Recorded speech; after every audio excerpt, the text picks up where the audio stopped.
बदमाशों पर योगी फोर्स की कुर्की स्ट्राइक हुई है तो यूपी में ही कौशांबी में मजार के अंदर धर्मांतरण पर महासंग्राम छिड़ गया है।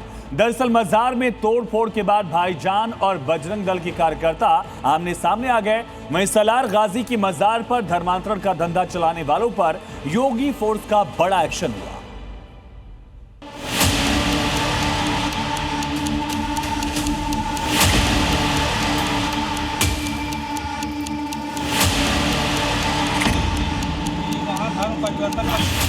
₹500 में मजार पर झाड़ फूंक,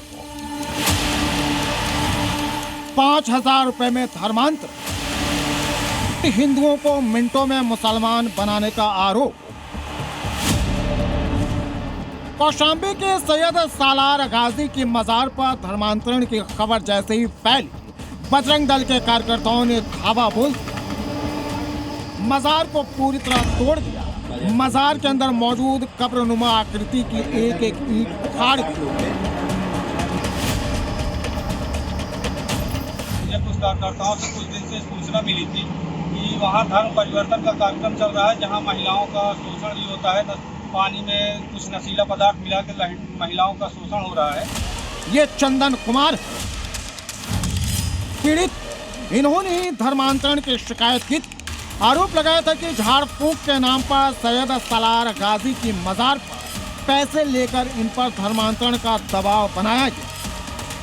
इजाजपुर में हम 2 महीने पहले गए थे दिखाने सुनाने के लिए, तो वहाँ पे हमसे ₹500 लिया गया था जी। ठीक है, तो वहाँ पे कोई फायदा नहीं हुआ। तो वहाँ बोल रहे थे हमसे मौलवी साहब कि सब ठीक हो जाएगा, आपको पहले ₹5000 लगेगा और आप लोग ठीक हो जाएंगे और आप धर्म वो मुस्लिम धर्म से जुड़ जाइए। तो आप हिंदू धर्म से हैं जी।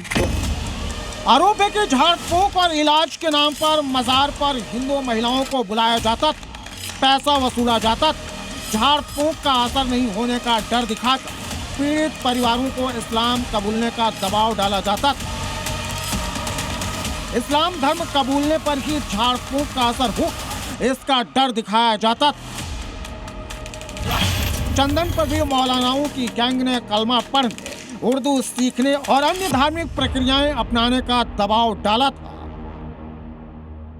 तो आपको हिंदू धर्म से छोड़कर मुस्लिम धर्म अपनवा रहे थे जी। तो उस पर आप क्या प्रशासन क्या कार्रवाई चाहते हैं? कार्रवाई ये चाहते हैं कि उनके ऊपर कठिन से कठिन कार्रवाई हो। मजार में तोड़फोड़ के बाद माहौल खराब न हो, इसे देखते हुए योगी फोर्स तुरंत एक्शन में आ गई और मजार की मरम्मत करवाई। धर्मांतरण की शिकायत पर योगी फोर्स ने सैयद सालार गाजी की मजार से जुड़े 4 मौलानाओं को हिरासत में लेकर पूछताछ शुरू कर दी। करीब 4 घंटे तक पूछताछ के बाद 9 जुलाई को सभी मौलानाओं को छोड़ दिया गया। लेकिन अब पीड़ित चंदन ने 4 मौलानाओं के खिलाफ केस दर्ज करा दिया। FIR की कॉपी में साफ लिखा है कि ₹5000 की डिमांड की गई थी। इस्लाम धर्म अपनाने के साथ कलमा पढ़ और उर्दू सीखने का दबाव भी डाला गया था। अब FIR होते ही मियाँ भाई भड़क गए। मियाँ भाई हो या फिर बजरंग दल का कोई कार्यकर्ता ही क्यों न, योगी राज में किसी को कानून हाथ में लेने की छूट नहीं, न ही किसी को तोड़फोड़ करने की छूट है, न ही अवैध तरीके से धर्मांतरण की। और यूपी में जो भी धर्मांतरण के धंधे को चलाता है उस पर एक्शन जरूर होता। ब्यूरो रिपोर्ट, सीमित। अब छोलिया हो या लोबिया, सफेद चने या काले चने, सब कुछ मजेदार बने। MDH